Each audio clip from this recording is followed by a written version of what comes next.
गोवर्धन को जाऊं मेरे वीर, नाई माने मेरो मनवा।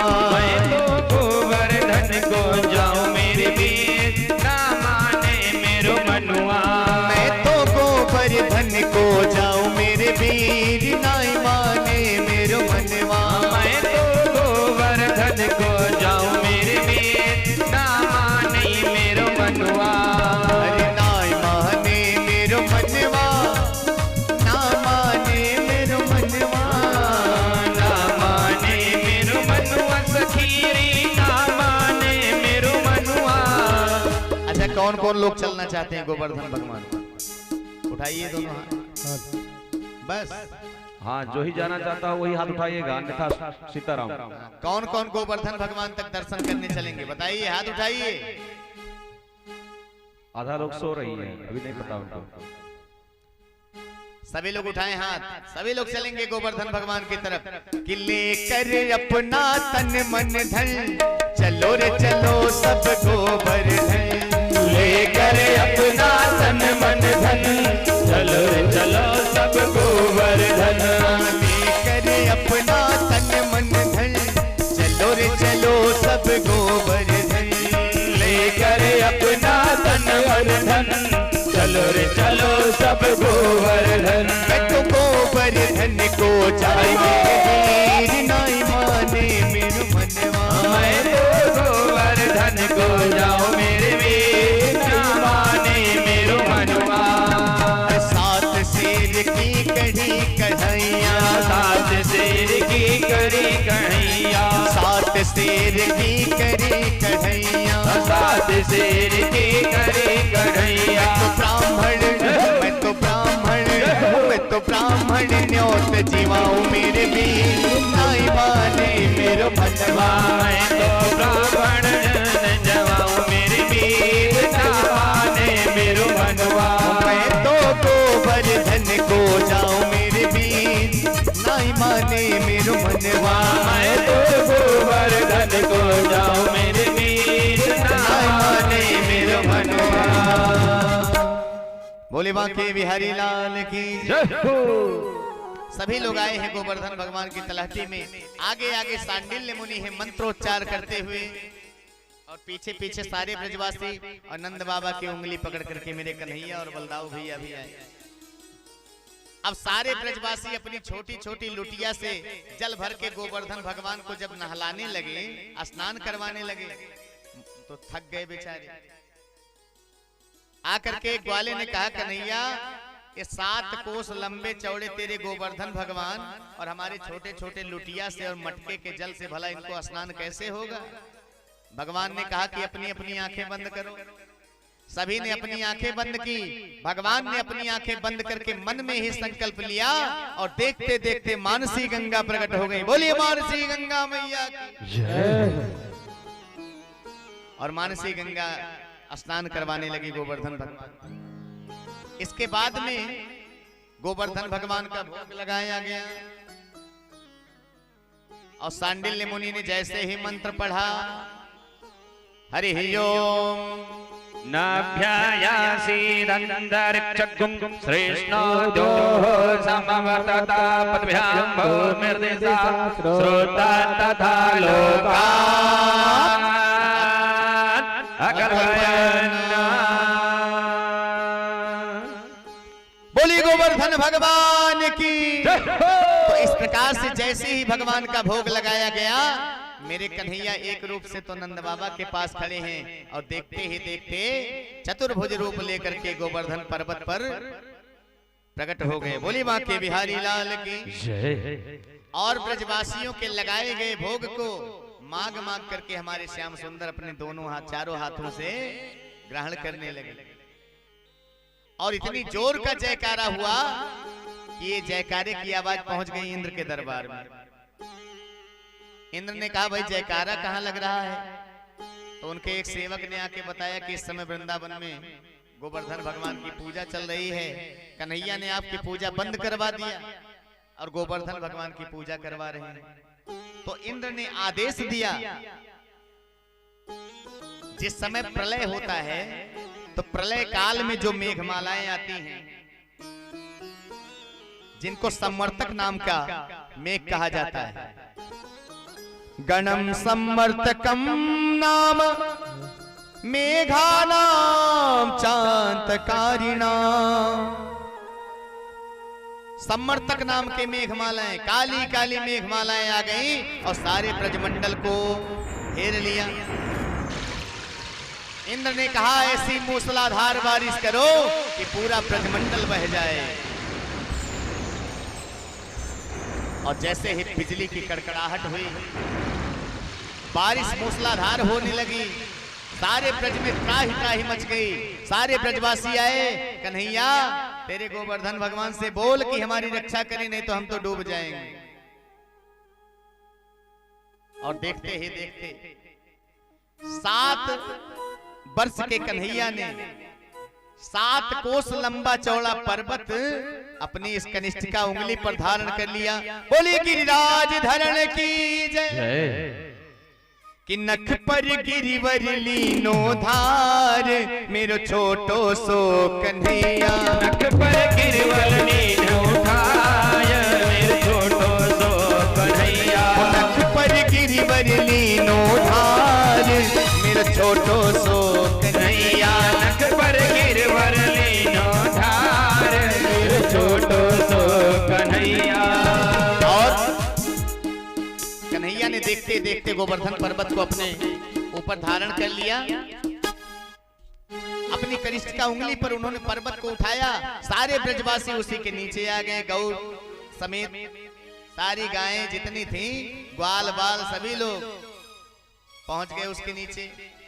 मूसलाधार बारिश होने लगी और जब 3-4 दिन तक लगातार बारिश होती रह गई तो ग्वाल बालों ने कहा कि कन्हैया तुझे थकान लग गई है, तू थक गया होगा, 4 दिनों से पर्वत को उठा के रखा है, तो ऐसा कर थोड़ी देर तो विश्राम कर ले, तब तक हम लोग अपनी अपनी लठिया लगा के रखते हैं।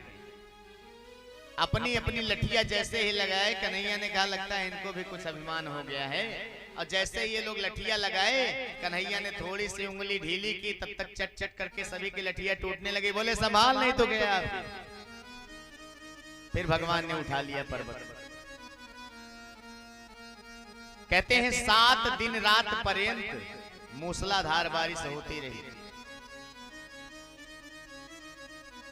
और 8वें दिन जब बारिश बंद हो गई तो इंद्र ने अपने सेवक को भेजा कि जाओ देख करके आओ कि ब्रजमंडल बह गया या नहीं। आए हैं, देख करके गए तो ब्रजमंडल में धूल उड़ रही है। ब्रजमंडल में जल का छींटा भी नहीं है, धूल उड़ रही है।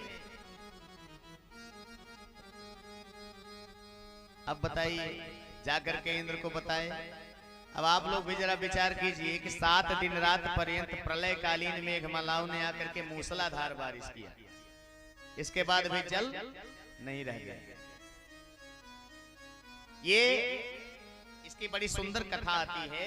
एक बार जब प्रभु श्री राम लंका पर विजय प्राप्त करके वापस आए तो कुछ दिनों के पर्यंत जो है माता सीता ने कहा कि प्रभु इतना दिन हो गया आपको राज्य करते हुए, अभी तक ढंग का कोई भोजन करने वाला ब्राह्मण नहीं मिला हमको।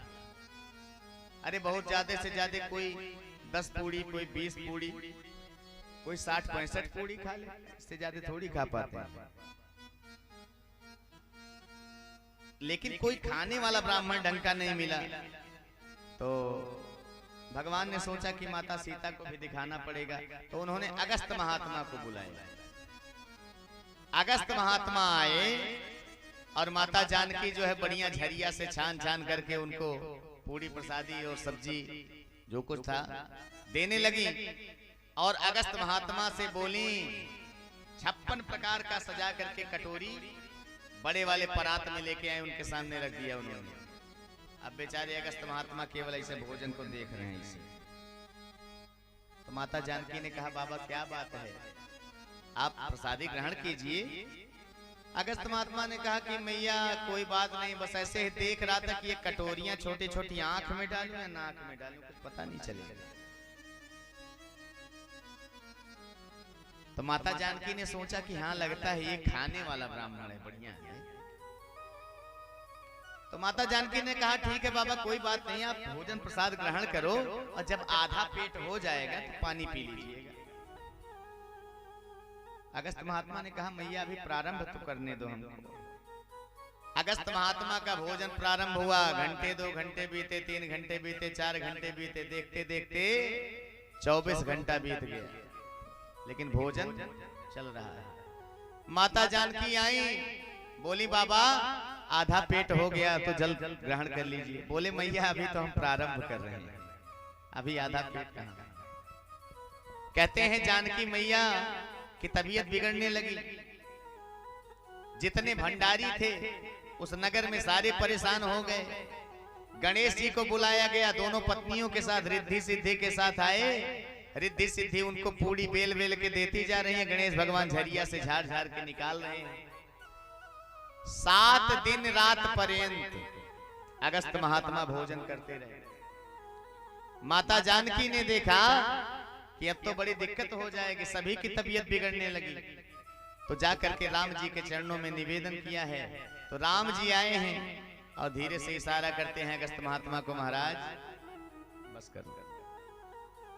तब वहीं पर जाकर के अगस्त महात्मा ने डकार लिया है बहुत जोर का, और जब डकार लिए तो कहते हैं प्रभु माता जल पिला दीजिए। और जैसे ही जल के लिए उन्होंने आग्रह किया, भगवान ने कहा कि रुक जाइए महाराज, इस त्रेता युग में मैंने आपको भोजन कराया है, और द्वापर युग में जब मैं गोवर्धन पर्वत धारण करूंगा और इंद्र कुपित होकर के 7 दिन रात पर्यंत जब मूसलाधार बारिश करेंगे, उसी समय जो जल वृष्टि होगी आकर के पी लेना महाराज। बोले वृंदावन बिहारी लाल की। तो उसी समय जो जल वृष्टि हुई, भाई भोजन जिस हिसाब से आदमी करेगा जल भी वैसे ही पीता है। तो 7 दिनों का जो बारिश का जल था अगस्त महात्मा ने ग्रहण किया, और इस प्रकार से भगवान ने ब्रजमंडल की रक्षा करी। और कल कथा का अंतिम दिवस है, कल कथा विश्राम लेगी। भगवान का विवाह हम सभी लोग बड़े धूमधाम से मनाएंगे, ठीक है। भगवान का विवाह होगा, रासलीला प्रसंग है, सुदामा चरित्र है, बहुत सी कथाएं हैं। तो आप सभी लोग सादर आदर आमंत्रित हैं।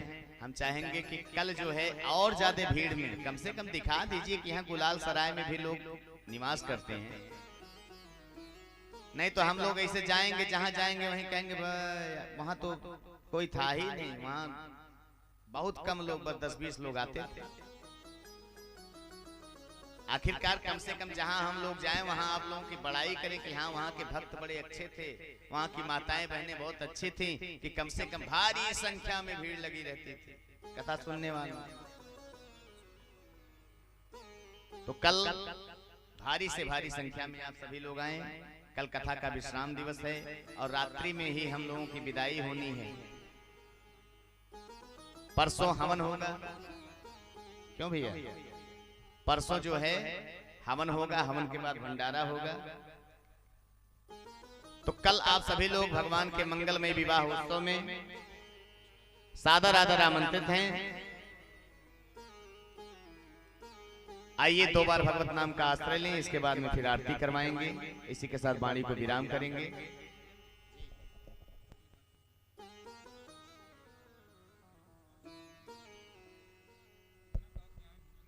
आइए 2 बार सभी लोग भगवत नाम का आश्रय लें। और हमारे आचार्य जी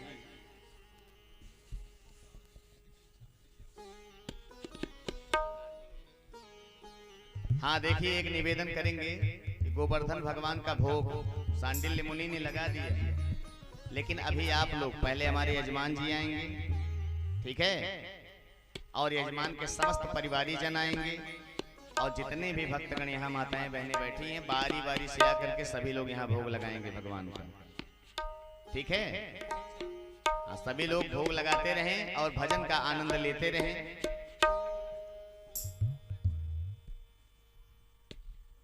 सभी लोग, हमारे यजमान जी पहले आएंगे, आइए। सपत्नी सहित आए। हाँ, सपत्नी का आए और पूरे परिवार के लोगों को भी लेके आए यथाशीघ्र। हमारे मुख्य जबान श्रीकांत श्री काशीनाथ जी, उनकी धर्मपत्नी सहित मंच में विराजमान हुए। उसके बाद जिन भक्तों को भगवान का भोग लगाना है 56 प्रकार के व्यंजन यहाँ विराजमान है। आप सब लोग आएंगे, एक एक करके भगवान का भोग लगाएंगे और पुण्य की भागीदारी बनेगी।